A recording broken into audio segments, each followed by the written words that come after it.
Hi there, it's me, your boy, Feranvenn, and today we're gonna talk about a list of unusual deaths. This actually comes from a list of unusual deaths in Wikipedia, and some of these events are just so bizarre that I really cannot believe that these actually happened. So, if you're at your home right now, sit back, relax, and let's talk about some of the craziest ways some people have left the mortal realm. I actually talked about this with my chat on stream last time, and if you haven't joined any of my streams before, I recommend you come and join sometime. I would be very happy to see you there. Anyway, let's start. So this happened in 455 BC rather, to a guy named Aeschylus, and you cannot believe how this guy went off. He got killed by a tortoise. And the way this happened is really ironic and very just bizarre. So like he visited a prophet, right? And and the prophet said that, hey, you're gonna get killed by a falling house one day. And that made Aeschylus feel like, oh my god, I cannot stay in any buildings because the prophecy might come true and I might get killed.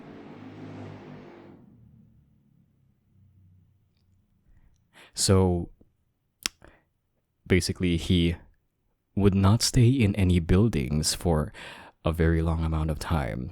And one day, he was chilling outside, and an eagle carrying a tortoise saw Aeschylus chilling. I forgot to mention, Aeschylus is bald, and that's some really important information. So, if you don't know, eagles like to eat tortoises. So that is such a hard word to say.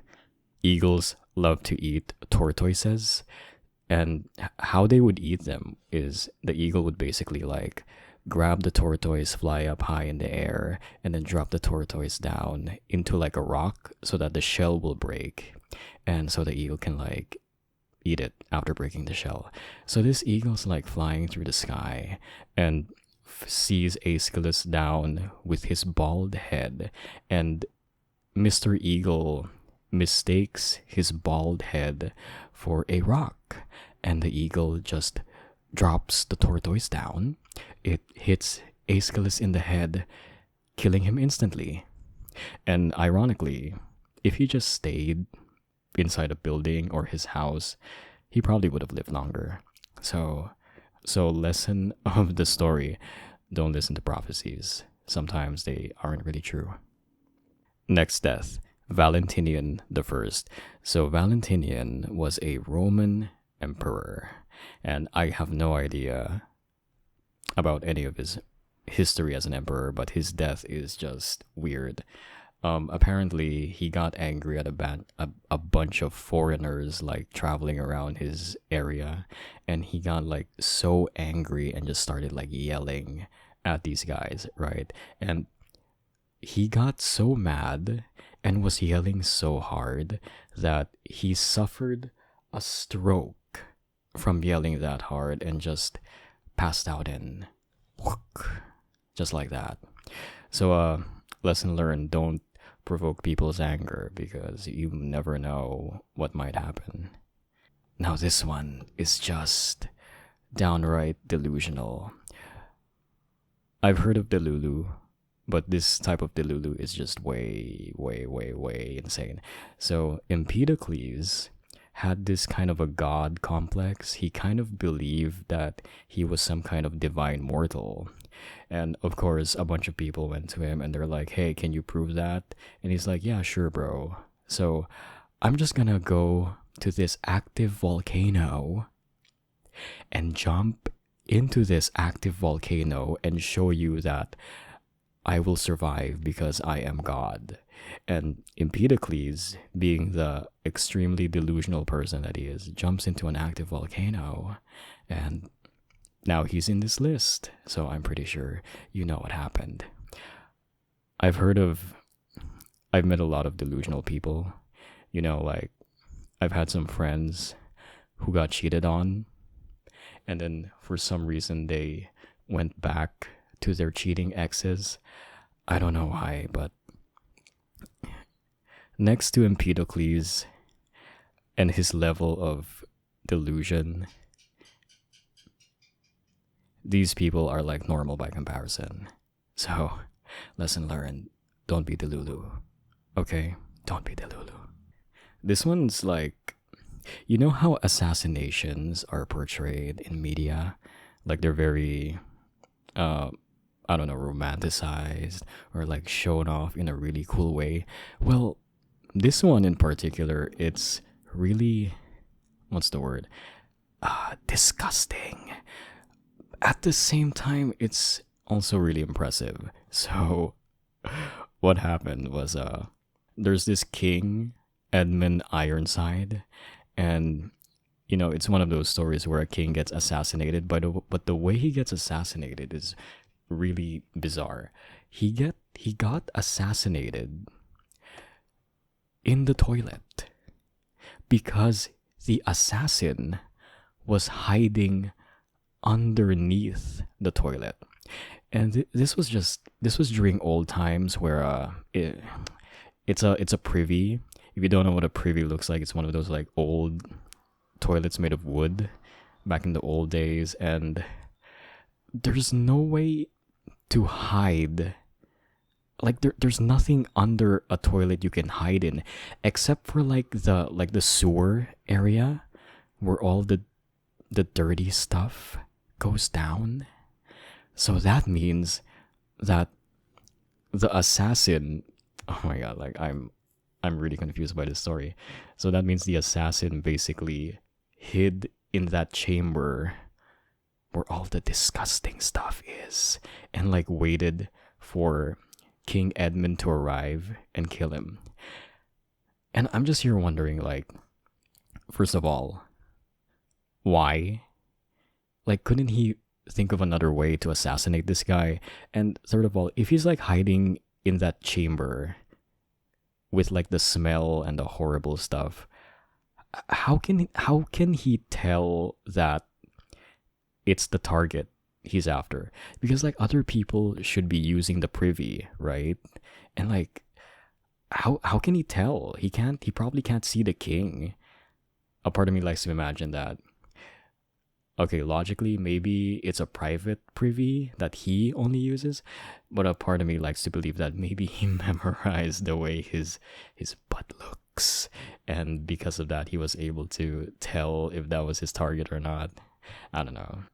But still, gotta give that assassin like a 10 out of 10 just for the pure impressive dedication. If you're willing to hide under a toilet with all that stuff there just to kill someone, I don't know, like if there's like a Yelp for assassins, gets a 10 out of 10 out for me. Okay, this one is just ironic and tragic at the same time, but at the same time it's really bizarre. So this is the story of Thomas Otway. He's an English dramatist, whatever that is, and he fell on tough times. He was like a starving artist or whatever, and he was going through poverty, so he was on the streets begging, right?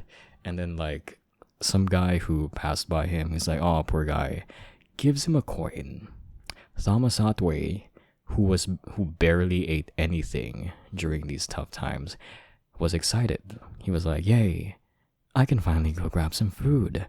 So he like rushes to the nearby bakery, buys a roll of bread, and like gobbles the whole thing up immediately because he's been starving for like how many weeks or whatever, and he chokes on the roll of bread and dies. Why, bro? Lesson learned, if you're eating and you're excited, don't gobble down food that fast, okay? You might choke. Have you ever like had a moment where you're doing something bad and you're really trying hard not to get caught? So this is what happened to Mathilda of Austria. So Mathilda, she's like the daughter of some really rich duke of her respective country, what? And her father is really strict. and doesn't want Mathilda to smoke. Okay, so like she's smoking one day at her home, just relaxing, just being a bad, rebellious girl. And then her father is about to walk in on her. So Mathilda, not wanting to be caught, tries to hide the cigarette in her dress, which lit her dress on fire, burning her alive and killing her. Wow. Like, if you've ever been caught doing something your parents did not allow you to, don't sweat it. At least you did not light yourself on fire with a cigarette. So, yeah. Don't smoke also. I've smoked for years. And just don't do it. Don't do it. Don't be like Mathilda. Don't smoke. Take care of your lungs. Clement Vallandigham was a very dedicated lawyer. Now, this death is so bizarre and crazy, but it has kind of a good ending here. So he was in a case where his client was being framed for shooting someone. So Clement wanted to prove that the victim wasn't shot, but actually shot himself by accident. So he was trying to prove it by showing the angle in which the victim could have accidentally shot himself. So he was like demonstrating, like, oh, if you pull the gun and point it at yourself in this fashion, it's very easy to accidentally pull the trigger and then shoot it, and then boom. Clement accidentally shot himself while demonstrating that in the court, in front of the jury and everybody, and just dies right there while he was giving that testimony. But the good news is, even though he died, his client was let go and proven innocent. So at least something good came out of his demonstration. Rip to Clement, but at least he did his job and got his client out of there. Okay, so if you listen to ASMR, you gotta be really careful about where you fall asleep, okay? Especially if you listen to my ASMR. So this happened to Adelbert S. Hay. I don't know how to say that name. Adelbert S. Hay. So like, what happened was Adelbert was like on top of a building, chilling near an open window, like looking at the skies, relaxing, taking in the fresh air. And he was relaxing so well that he fell asleep on the open window. And you know how like when you're falling asleep, you kind of tilt around. So he fell asleep on the open window, and he falls down through the window 60 feet high in the air and then just plummets to his death. Very unfortunate.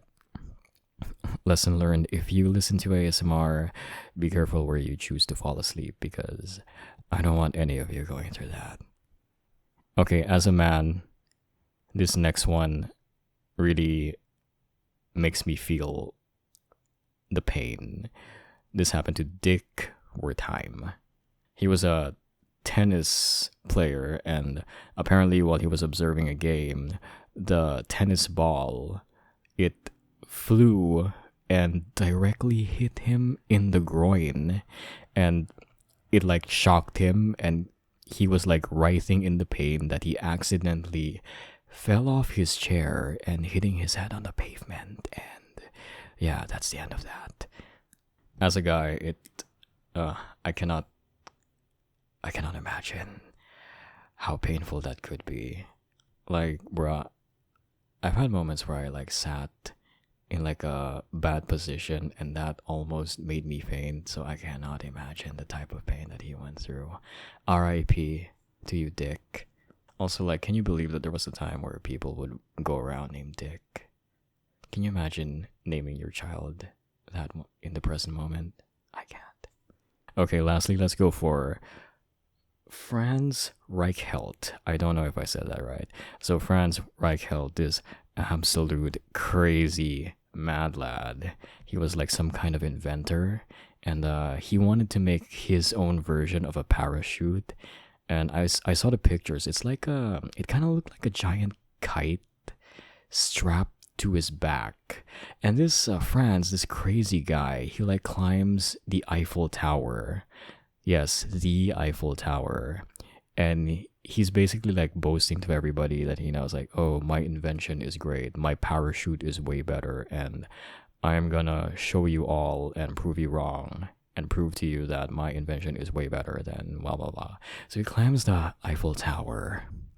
And he jumps off the Eiffel Tower with like his parachute.